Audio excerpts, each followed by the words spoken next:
നല്ല ചൂട് ചോറിനും ചപ്പാത്തിക്കൊക്കെ ഒരുപോലെ സൈഡായിട്ട് സെർവ് ചെയ്യാൻ പറ്റാവുന്ന കിട്ടു ടേസ്റ്റുള്ള ഒരു സോയാബീൻ റോസ്റ്റിന്റെ റെസിപ്പി ആട്ടോ ഇന്നത്തേത്.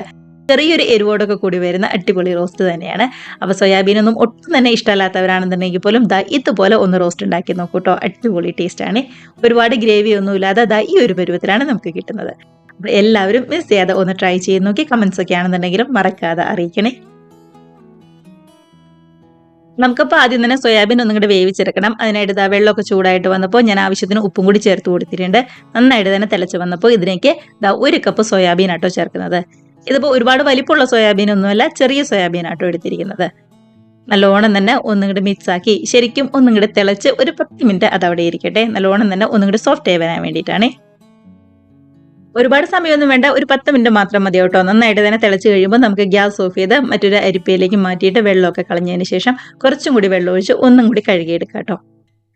കണ്ടോ, ഇതിപ്പോൾ ഒരു 10 മിനിറ്റ് ശേഷം നല്ലോണം തന്നെ സോഫ്റ്റായി ശരിക്കും വേർത്ത് വന്നിട്ടുണ്ട്. ഇതും മതി. നമ്മളിപ്പോൾ അരിപ്പയിലേക്ക് മാറ്റിയിട്ട് ഒന്ന് കഴുകിയതിന് ശേഷം ഒന്നും കൂടി വെള്ളമൊക്കെ ശരിക്കും ഒന്നും കൂടി പിഴിഞ്ഞ് നല്ലോണം വെള്ളം കളഞ്ഞ് ഡ്രൈ ആക്കി എടുക്കണം കേട്ടോ. എല്ലാന്നുണ്ടെങ്കിൽ നമ്മൾ റോസ്റ്റ് ഉണ്ടാക്കുമ്പോഴാണെന്നുണ്ടെങ്കിലും ആകെയാണ്ട് വെള്ളത്തിൽ കുതിർന്ന പോലെ ഇരിക്കും. അപ്പോൾ നല്ലോണം വെള്ളം കളഞ്ഞ് പിഴിഞ്ഞെടുക്കാനായിട്ട് ശ്രദ്ധിക്കുക കേട്ടോ. അപ്പോൾ നമ്മുടെ സോയാബീനൊക്കെ റെഡിയായി വന്ന സ്ഥിതിക്ക് ഇനി നമുക്ക് റോസ്റ്റ് ഉണ്ടാക്കിയെടുക്കാം. ചട്ടി ചൂടായി കഴിഞ്ഞപ്പോൾ ഒരു 2 ടേബിൾ സ്പൂൺ വെളിച്ചെണ്ണ ആട്ടോ ചേർത്ത് കൊടുക്കുന്നത്. ഇതിനകത്തേക്ക് ഒരു 1/2 ടീസ്പൂൺ കടുകും കൂടി ചേർത്ത് നല്ലോണം പൊട്ടിച്ചെടുക്കാം. അത്യാവശ്യം വലിപ്പമുള്ള ഒരു സവാള ഈ ഒരു വലിപ്പത്തിൽ തീരക്കാനം കുറച്ച് അരിഞ്ഞതാണ്, അതും കൂടി ചേർത്ത് കൊടുക്കുന്നുണ്ട്. അപ്പോൾ നമ്മുടെ സവാളയൊക്കെ നന്നായിട്ട് തന്നെ ഒന്നും കൂടി ചൂടായിട്ട് വരുമ്പോൾ 1 ടീസ്പൂൺ ഇഞ്ചി വെളുത്തുള്ളി പേസ്റ്റും കൂടി നല്ലോണം തന്നെ ചതച്ചെടുത്തതാണ്, അതും കൂടി ചേർത്ത് കൊടുക്കാം.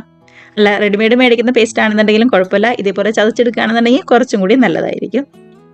ശരിക്കും പച്ചമണമൊക്കെ നന്നായിട്ട് മാറി വന്നിട്ടുണ്ട്. ഇതിനകത്തേക്ക് 2 തണ്ട് കറിവേപ്പിലയും അതേപോലെ തന്നെ നന്നായിട്ട് പഴുത്ത ഒരു തക്കാളി ചെറുതായിട്ട് കട്ട് ചെയ്തും കൂടി ചേർത്ത് കൊടുക്കുന്നുണ്ട്.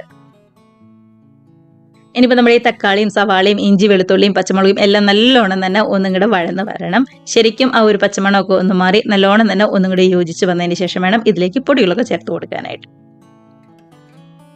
തക്കാളിയൊക്കെ ആണെന്നുണ്ടെങ്കിലും നന്നായിട്ട് തന്നെ ഒന്നും കൂടെ വാടി എല്ലാം കൂടി ശരിയായിട്ട് മിക്സായി വന്നിട്ടുണ്ട്.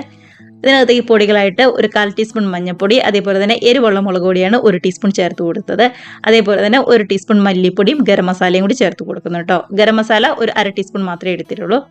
കൂടെ തന്നെ 1 ടീസ്പൂൺ ചില്ലി ഫ്ലേക്സും കൂടി ചേർത്ത് കൊടുക്കാവേ. അപ്പോൾ എരിവ് ചേർക്കുമ്പോൾ നിങ്ങളുടെ ടേസ്റ്റിനനുസരിച്ച് ചേർത്ത് കൊടുക്കുക. നല്ല മുളക് പൊടിയൊക്കെ നല്ല എരിവുള്ളതാണെന്നുണ്ടെങ്കിൽ അതനുസരിച്ച് മാത്രം കുറച്ച് ചേർത്താൽ മതിയേ. ഇനിയിപ്പോൾ കാശ്മീരിയും കൂടി മിക്സ് ചെയ്ത് ചേർക്കുകയാണെന്നുണ്ടെങ്കിൽ കുറച്ചും കൂടി നല്ലതായിരിക്കും, നല്ല കളർ ഉണ്ടാവും. പച്ചമണമൊക്കെ നന്നായിട്ട് മാറി വന്നപ്പോൾ നമ്മൾ റെഡിയാക്കി വെച്ചിരിക്കുന്ന സോയാബീനും കൂടി ചേർത്ത് കൊടുക്കുന്നുണ്ട്. മസാലയൊക്കെ ആയിട്ടാണെന്നുണ്ടെങ്കിലും നന്നായിട്ട് തന്നെ ഒന്നും കൂടി യോജിപ്പിച്ചെടുക്കുന്നുണ്ട് ഇതുപോലെ. ഇനിയിപ്പോൾ ഗ്രേവിക്ക് ആവശ്യമായിട്ടുള്ള വെള്ളവും കൂടി ചേർത്ത് കൊടുക്കാം. ഞാനിവിടെ നന്നായിട്ട് തിളപ്പിച്ച വെള്ളം ഓട്ടോ എടുത്തിരിക്കുന്നത്. ഇതിപ്പോൾ 1 കപ്പ് വെള്ളം ഞാൻ ചേർത്ത് കൊടുക്കുന്നുണ്ട്. പച്ചവെള്ളം ചേർക്കരുത്, ഇതേപോലെ ശരിക്കും തിളപ്പിച്ച വെള്ളം വേണം ചേർക്കാനായിട്ട്. അങ്ങനെ നമ്മുടെ ഗ്രേവിക്ക് ആവശ്യമായിട്ടുള്ള വെള്ളവും കൂടി ചേർത്ത് നന്നായിട്ട് തന്നെ ഒന്നുകൂടി മിക്സ് ആക്കിയതിന് ശേഷം നമുക്ക് മൂടി വെച്ച് എല്ലാം കൂടി യോജിച്ച് ശരിക്കും ഒന്നുകൂടി വെന്ത് വരാനായിട്ട് വെയിറ്റ് ചെയ്യാവേ. കുറച്ചും കൂടി ഗ്രേവി കൂടുതലൊക്കെ വേണമെന്നുണ്ടെങ്കിൽ കുറച്ചും കൂടി വെള്ളം കൂടുതൽ ചേർത്ത് കൊടുക്കാം. ഞാനിവിടെ ഒരു റോസ്റ്റ് പരുവത്തിനാണ് എടുക്കുന്നതുകൊണ്ട് ഇത്രയും മാത്രം വെള്ളമേ ചേർക്കുന്നുള്ളൂ കേട്ടോ. നമ്മുടെ വെള്ളവും കൂടി ചേർത്തതിന് ശേഷം ഗ്യാസ് ഒരു ഫുൾ ഫ്ലെയിമിൽ വെക്കുക. ഇതുപോലെ നന്നായിട്ട് തന്നെ ഒന്നുകൂടി തിളച്ച് വരുന്നവരെ ഫുൾ ഫ്ലെയിമിൽ വെക്കുക കേട്ടോ. അതിനുശേഷം മീഡിയം അല്ലാന്നുണ്ടെങ്കിൽ ലോ ഫ്ലെയിമിൽ വെച്ചാൽ മതി. ഇതിനകത്തേക്ക് ഈ സമയം ഒരു 1/2 ടീസ്പൂൺ കുരുമുളക് പൊടിയും അതേപോലെ തന്നെ അത്രയും തന്നെ നമ്മുടെ പെരിഞ്ജീരകത്തിന്റെ പൊടി ഉണ്ടല്ലോ അതും കൂടിയാണ് ചേർത്ത് കൊടുക്കുന്നത്.